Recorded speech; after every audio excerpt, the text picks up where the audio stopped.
Jamie Green, welcome to the Global Unity Summit. Thanks, Nick. How's it going? Very good, thank you. How are you? I'm so great and so happy to see you. Let me just turn that off. Okay, hi. Hey. Yeah, so happy to see you, babe. So happy that you're going to be supporting and moderating this really important conversation. So happy to do it too. And thanks for hopping on to intro me and the panelists. I appreciate that. And I just want to say thank you already, because this day and a half has just been amazing. And your Katie Hendricks, by the way, your most recent presenter, is one of my mentors who I love. So it was really wonderful to see her speak and share all these beautiful tools that I already use in my life, and seeing that get expressed to even more people is just like, so powerful in its simplicity. Yeah, like for us to just understand that the separation is being created by a fear response. I'm a little bit frozen. Just okay. I see you back in your head. So the separation. Can you hear me? Okay. Whoa, could be my internet. Hang on. Is that a bit better? Yeah. I can hear you now. Yes. That the separation is just fear, and we actually have tools and ways to move through it, and we can exist in our unity. It's just right now, I feel the world needs to hear this so much, and I'm so grateful for all of these incredible leaders just stepping up and being such an amazing stand for unity. It's amazing. It really is. And I really love the way, I mean, so many of these topics that have already been brought up and being addressed in the summit, but that are just so present for all of us right now, they feel really complex until there's a moment, there's a breath, and we can actually really start to understand each other. And there's lots of different approaches to do that. And so to get to hear everybody really express the ways that they do that and the ways that they have mastered it, and then express their genius in the world for all of us to connect with, is just so powerful. So, and I can't tell you how excited I am to have this conversation, by the way. Environmental regeneration, it's just something that I'm passionate about, and I can't wait to get to be a host for experts. Let's hear them talk. I can't wait. We love you, Jamie, and we're so grateful. I'm going to let Dan in the room, Angela in the room, leave them in Jamie's incredible, capable hands. I'm just going to say hi and express my gratitude as Angela and Daniel join the stream. Hey, beautiful brother and sister. Hi, Nicole. How's everything going? Hi, Jamie. Hi, Angela. How are you? It's been an amazing day and a half of such powerful conversations of unity, and I'm so excited for this conversation. Hey, Dan, how are you? Good, how's it going? Good. Jamie Green is going to be moderating your session, but I'm going to be here eagerly listening to every single word just to set a bit of a context and frame. We've had very powerful conversations over the past day and a half, from race to economics, finance, all through this lens of how do we unify and work together for the greater good, irrespective of our differences. And obviously environment is such a huge component of that conversation. So on behalf of me and my team, I just wanted to really personally thank you for your generosity of time, expertise, spirit to have this conversation, especially right now. And I can't wait to learn from you. Thank you, Grace. Thank you, Nicole. Of course. Hi, Angela and Daniel. It's so nice to connect with you. And I'm really excited to hear your guys' presentation today. So I would love for you guys to introduce yourselves. I have a little bit of information about you, but in looking at that and checking you guys out, you have way more than I could say in this 2-minute blurb that I feel like is so relevant to the world that we want to see created. And your experience is unprecedented. So I just would love to for you guys to introduce yourselves. I'll start with that. So Angela, do you want to start? Because I just see you first here. Sure, I'll go first.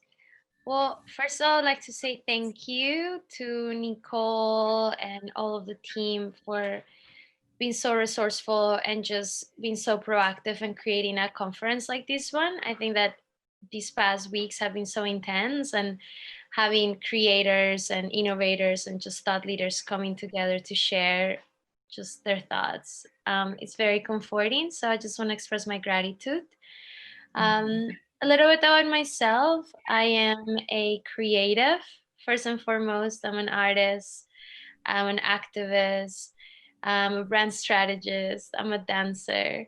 I'm just somebody that has really been following her curiosity and finding ways of how to be of service to the world. I started a creative agency 4 years ago named Solar Creative with the intention of helping brands connect with the global generation that cares for legacy, that cares for design. And I've learned tons of lessons along the way. Still feel like I don't know much. So every time I get asked to be part of these conferences, I'm always like, are you sure? Because I feel like I don't know anything, but I'm just kind of swimming and learning how to like stay afloat in like the world and just doing my best. And yeah, I'm very passionate about climate action, and that's kind of like my reason why to be on this earth is how we can help people reconnect a little bit more with nature, and how we can work towards an earth where children can play again safely, and where we can have a little bit more balance. So that's a little bit about myself. Very involved with the indigenous resilience projects in my home country in Colombia. It's work that I tend not to really be able to talk about just because it's so sensitive, like politically. But yeah, that's kind of where my heart is. Wonderful. Thank you, Angela. My gosh, I already have so much that I want to dive into with that. But let's get Daniel going here. Hi, Daniel. How are you? Hi, Jamie. Nice to meet you. And Angela is a dear friend, so it's great to see her. And I've been excited to hear her recent updates on the campaign trail. So yeah, I'm a writer. I've written a number of books. My first book was called Breaking Open the Head. It was on psychedelic shamanism. And actually, one of the main inspirations for that book was becoming aware as a journalist of the ecological emergency that we were already facing back in the late 1990s. And in a way, I felt that without some kind of change of consciousness, that psychedelics and visionary plants might help, we would never really be able to sort of comprehend what was happening and address it. Then I wrote a second book, 2012, with Professor Quaddle, that was looking at the prophecies of ancient indigenous cultures around the world, like the Hopi and the Maya and the Aztecs and so on. 2017, I had a book called How Soon Is Now, which had introductions from Russell Brand and Sting.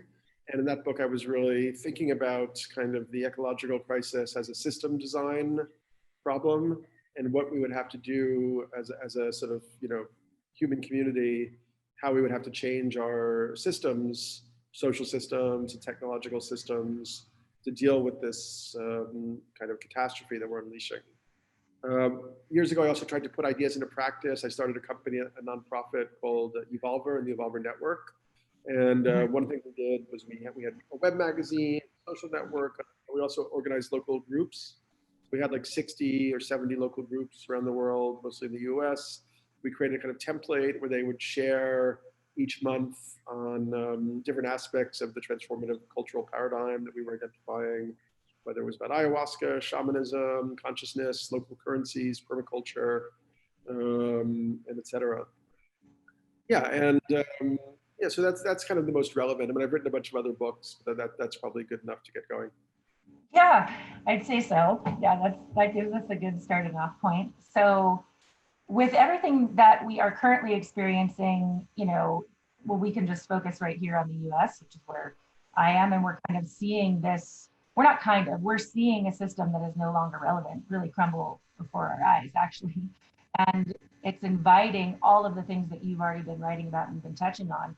So the level of consciousness that it takes to build a new environment, you know, that is actually suitable to sustainability, suitable to harmony. And then Angela, your presentation of just what climate action we can take. What do you guys see as the current steps that we could take that kind of embody all of this, right? We would need to really, as a people, as a community, as humanity, start to integrate things that we haven't done it collectively. There's been, you know, individuals that do it and get small groups of people, but how do we really collectively start taking steps to create an earth that is in harmony with not only humanity, but humanity servicing earth and creating a regenerative system when we've been so dependent on a system that doesn't foster that?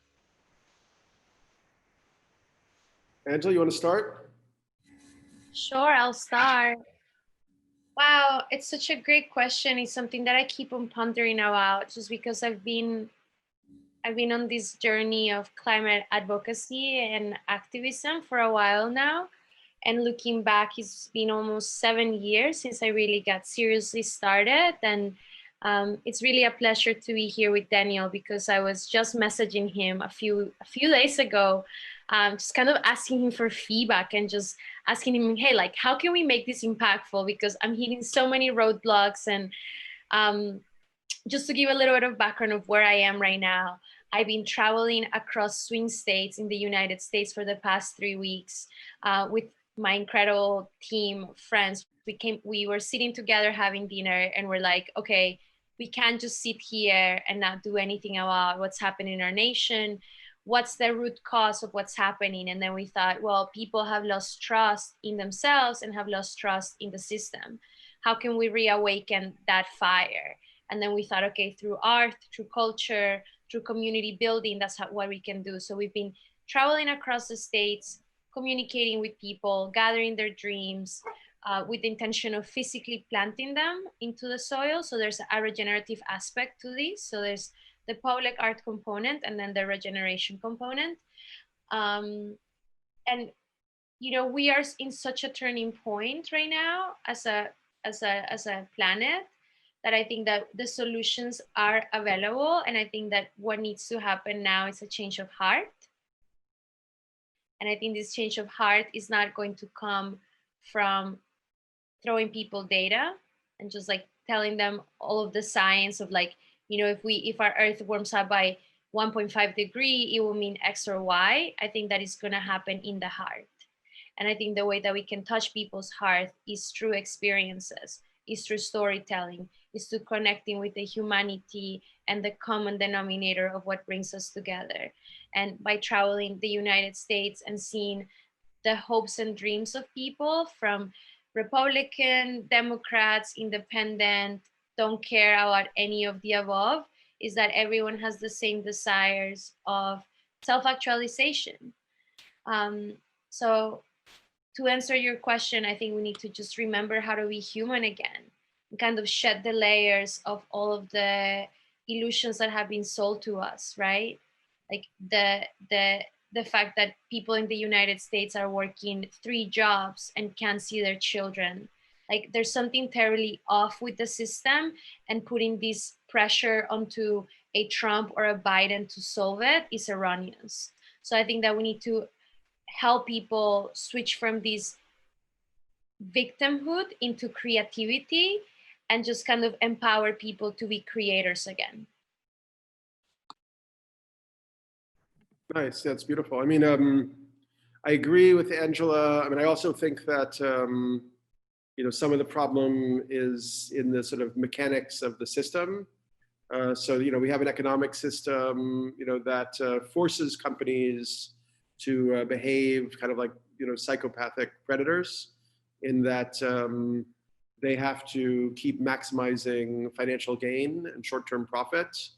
So, you know, if you're like a company, you know, that's competing with other companies and trying to keep raising your share prices, you know, you can't care about externalities like environmental health or local communities. You have to keep trying to maximize your profit. And, you know, while I mean, I totally love storytelling and all that stuff, we have like, it's like a system design problem And I don't know how we raise awareness of that to the point where we can make a change. I mean, unfortunately, we really are on the cusp of being unable to avoid, civilizational collapse or even extinction.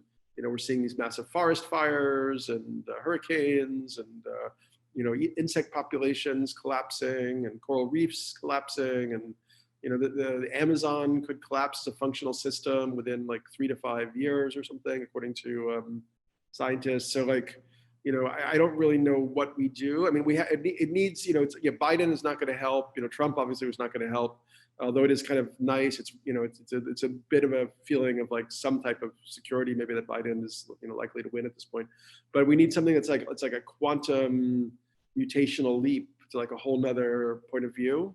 And that's why I put my stock in the psychedelics. It's like if we could get even, there's about 20 people who control like, a huge amount of the world's capital, or 20 families or whatever. If they were to, maybe, have an ontological, visionary, phenomenological realization, then that capital could be moved in a different direction. We would need to, we really have to rethink the functioning of the economic system. We have to, money can't just be separate from natural systems, from the health of natural systems and the health of local communities. We would need to, it goes beyond carbon taxation. There's the possibility that there was the momentary enthusiasm about crypto, this idea that we could create like an alternative, economic system that has like a different voting system built into it. But that, when that kind of idealism was thwarted quickly, when people started to be able to make tons of money from crypto, so it just became another part of the capitalist. The problem is that we're all living short little lives, and we want to have fun and we want to maximize our time, and but somehow we're not, we're in a society focused so much on self-interest and short-term gain. We're unable to deal with the realities of the foundational realities of the ecological system and how we're impacting it.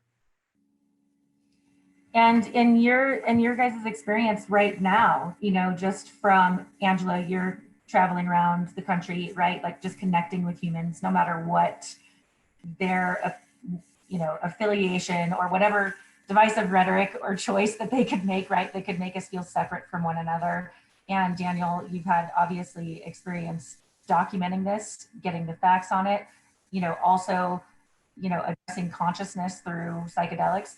Do you feel like in your experience from what you guys are seeing right now that we are in that consciousness shift, that we are in a situation where, to me, it feels like we are, and it seems like we are, but I'm also not on the road, right, on a campaign trail, talking to people. I'm also not experiencing what you're experiencing, Daniel, from the information that you're presenting through your books and that you're experiencing with psychedelics and possibility and working with people with them. So do you feel like we are in that consciousness shift, or are we going to have to start asking the questions of like what individual tools do we have to apply to ourselves to start to awaken to this and figure out how we shift into this as individuals, not as a collective? I think a lot of people have been shifting their consciousness, but there is kind of this spiritual culture which is still very much focused on the individual, self-help and personal healing and so on. And once again, I'm left with this question, just I don't know how we make the bridge to an economic system that would be like restorative or regenerative. We also need to make the bridge from this focus on the individual to somehow like a community orientation, yeah, that's a tough one. We're not wired for that right now. And, we also are living in a very aggressive kind of, information environment where people are getting all sorts of fake information. They no longer know how to disseminate. The sort of gatekeepers of the establishment culture don't seem to be functioning in the same way. So I don't think we have a clear path from here, frankly, to sanity or even to survivability, to be honest. Which I think we can segue into back to Angela's, approach, which was it's got to come from the heart, and it really has to come from connection and unity, which is what we're talking about here. And how can we really start to implement that on an individual level, in a small collective level, and have that, echo out to the world. Yeah, I'm actually quite hopeful, even if there's moments that I felt like, why doesn't a meteor just knocks the planet off of our axis and just like hit restart? Just because the atrocities that humans have inflicted on humans and the planet sometimes are just really hard to digest. And I wonder if we actually just need a massive restart. And I question this all the time.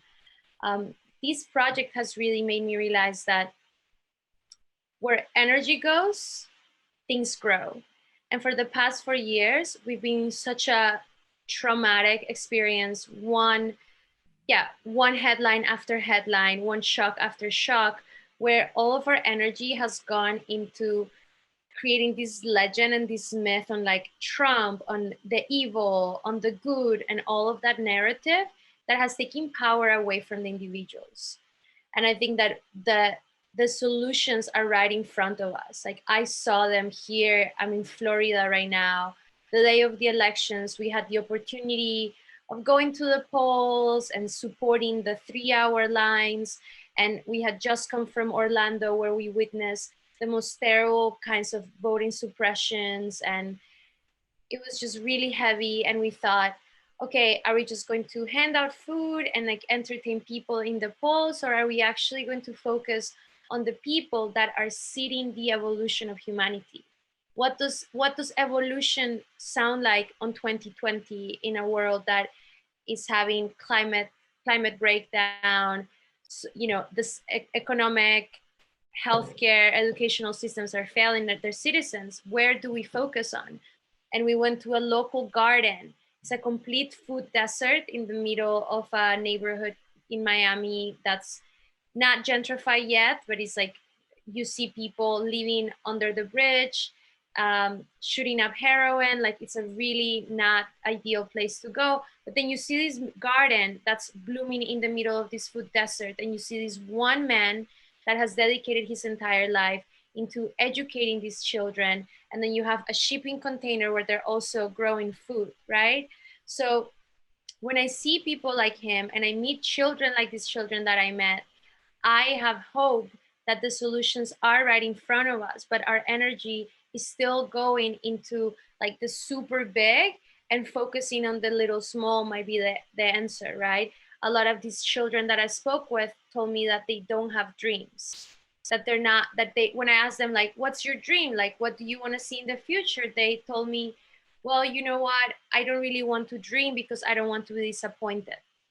And I understood those children because I've been there before, as an immigrant, as just my background, I get it. Like you rather not think too big because you don't want to be hurt, right? But how can we actually empower the individual, even if 2-3 children from these communities go out and just self-actualize, whatever that means, right? I think that self-actualization in this time of crisis are are are are the most important, because the resiliency and strength that comes from the human, just the human desire that they know that there's something bigger than paying bills and living in a food desert, and they have the awareness that there's something more to their lives than just being another number in a system and end up in jail or maybe getting shot.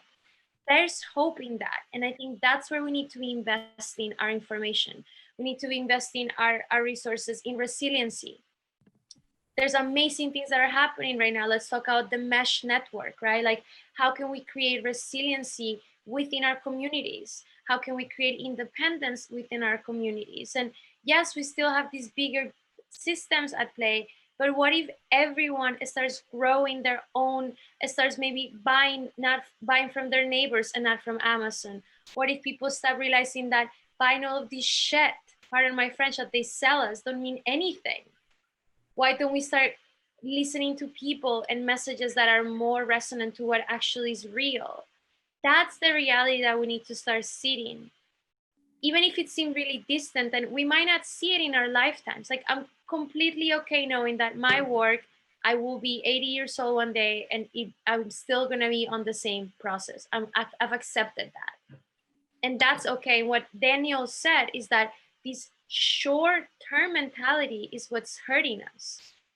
You know, this instant gratification. And I think the idea of awakening legacy and like giving our lives breath more meaning than swiping endlessly on a freaking phone buying stuff that, you know, we have to extract and like literally rape our mother earth to build this stuff to make us feel good for 30 seconds and then move on to the next thing. You know, there's more meaning to it.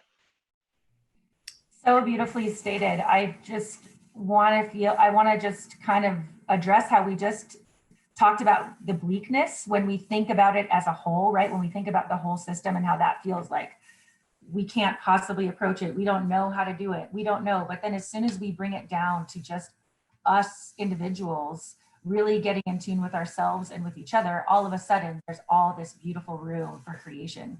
And what are our ideas? And what world will we create when we are not in a state of apathy because we're looking at this massive system that goes, oh my God, I can't do anything. I'm stuck, I'm frozen here. Now I'm in a state of fear and I'm just gonna freeze and I'm not gonna take any action, right? And so it's like, we have these beautiful tools and approaches that so many of us could do just at home, just in our home. And if we grow food, right? Or in our communities, if we are, gonna tend to a community garden or whatever it could be. And I'm so excited and open to hearing your thoughts and ideas. Are there things that you guys are currently implementing? Are there things that you're seeing on the road, Angela? Are there things Self-love. Danielle? Jamie, self-love.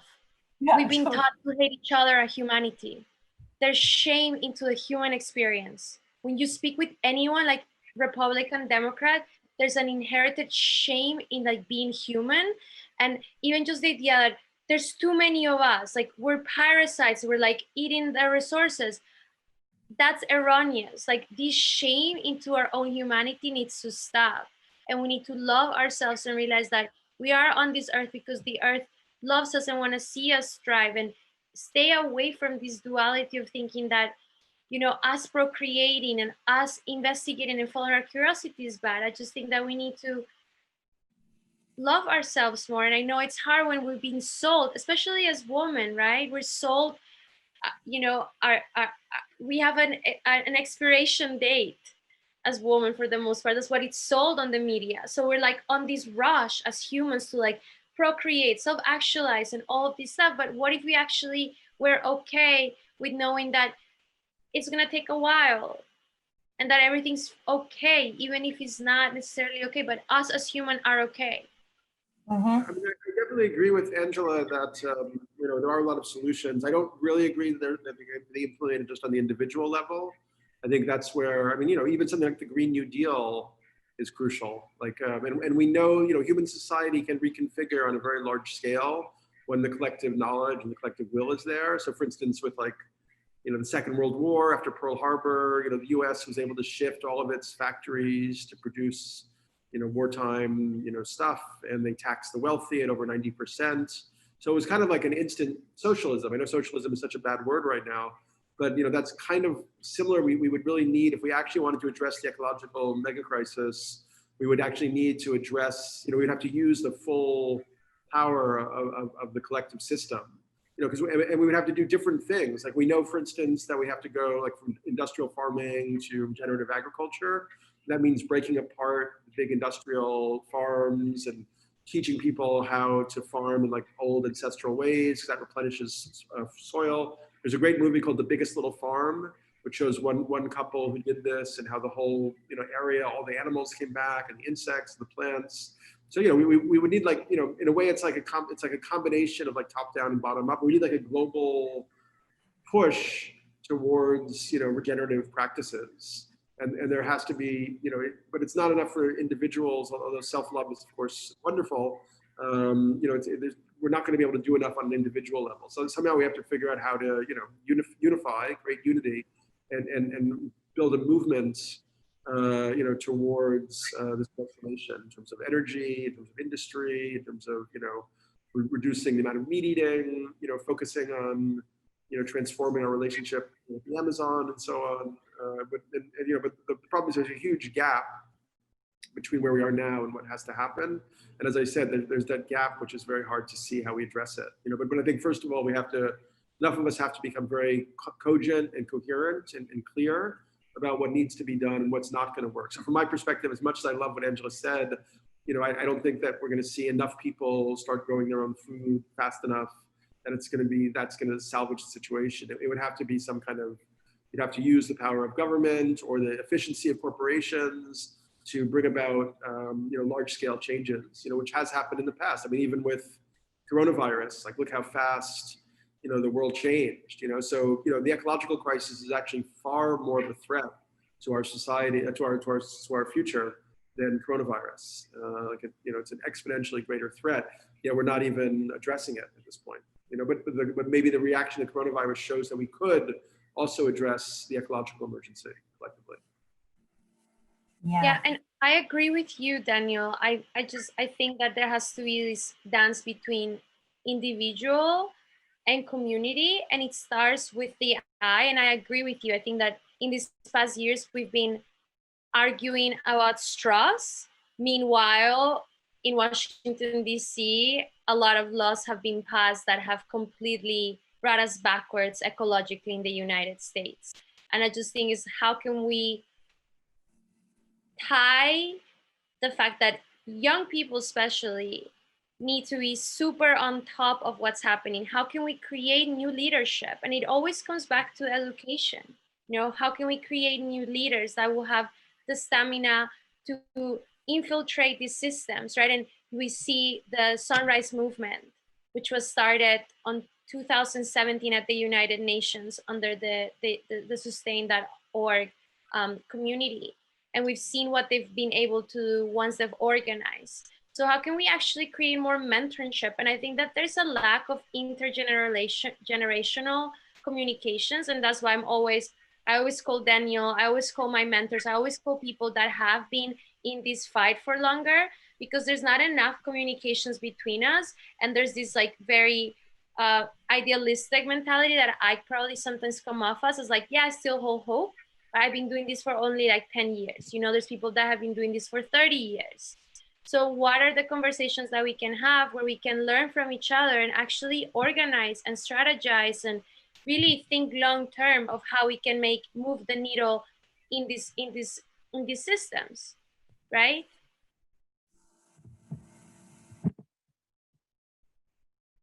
Yeah, Jamie, we've answered all your questions. You're good?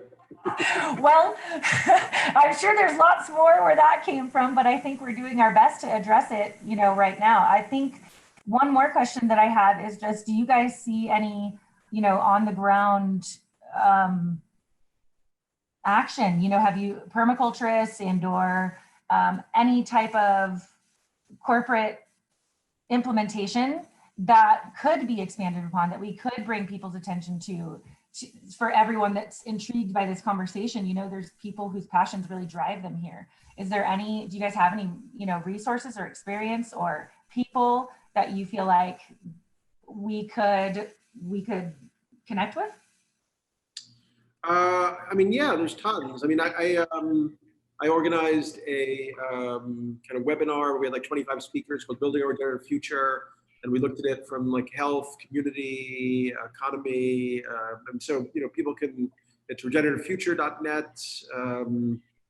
People can, message me, daniel.pinchbek@gmail.com. And, since the thing already happened, we'll give them like a low, price, just if they want to catch up with the archive. There's a community formed around it. But there's, building local communities, there's the intentional communities movement, there's permaculture, there's, incredible people teaching, all these things online and offline.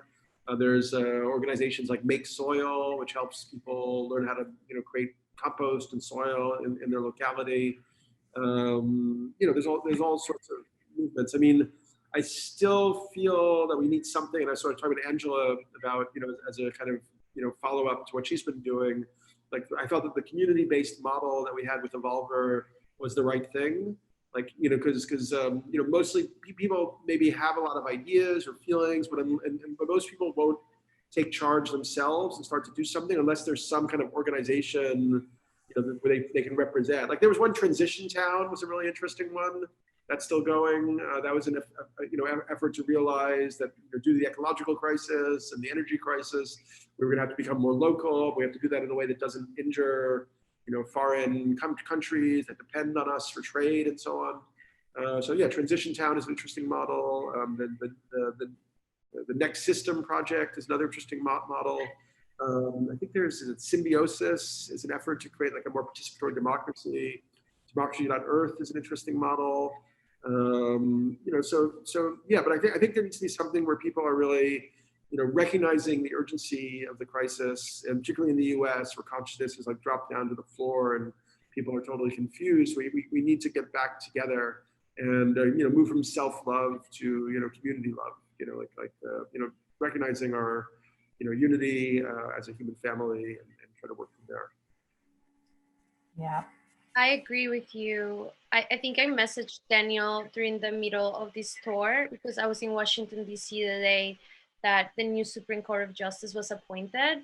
And I witnessed 15-year-olds to 18-year-olds singing and chanting. And it was just this really surreal combination of religion and political coalitions that I saw form in Washington, D.C. that were very scary because there's a cult-like days that I'm seeing emerge. And when you start thinking about what are people actually getting from this type of communities that are ruled by religion, is that there's some sort of healing that's provided. There's some sort of warmth, right? Like everyone wants to sit by the fire, but not everyone wants to go out and chop the wood and get the fire. So what are some community programs like Revolver, or let's say Seed Evolution, the project that I just launched? How can we create an actual platform where people can connect with each other? And let's say if you care about permaculture, you can connect with teachers, with educators, with enthusiasts, local hubs. How can we actually use technology to gamify? Like, why are we not looking into games and making this type of learning and incentivizing people to do the right thing in a fun way? And I 100% agree with Daniel. I think that the our millennial generation gets super lost into purpose and self-care.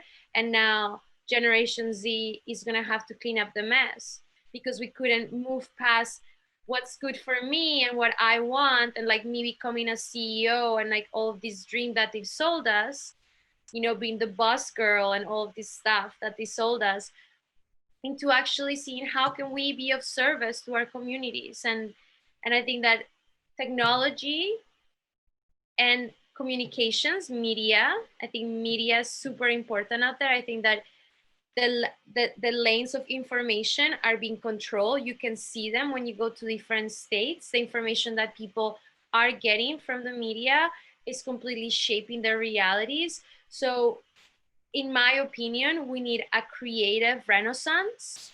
We need the next Bob Marleys to rise up. We need the next All Greens to rise up.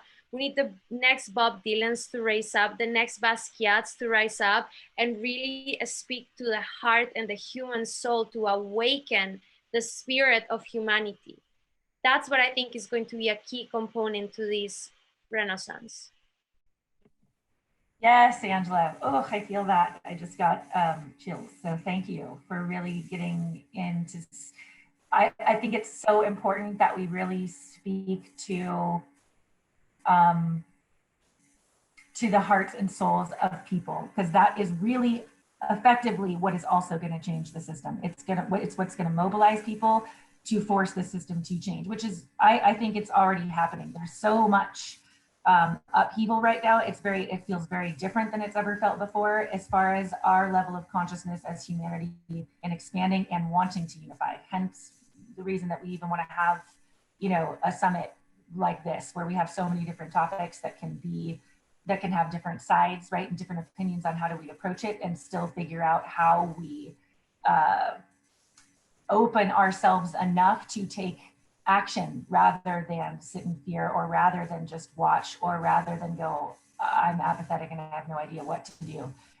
You guys gave, I couldn't even write down, by the way, Daniel, the number of resources that you just listed off right there. So I would love to figure out how we can get those from you and list them here in the comments so people have those to to research for themselves and connect with for themselves. And I just want to say thank you both so much for your passion in the world and sharing your knowledge and organizing all these incredible, beautiful resources, you know, that we get to connect with in figuring out how to really become our harmonious species with our planet. So thank you. Okay, thanks a lot. Thanks, Daniel. Thank you. Thank you, Daniel. Thank you, Angela. Thank Great to you, see you. Jamie. Thank you, Nicole. Thanks, Angela. Talk to you soon, everyone. Yep, absolutely.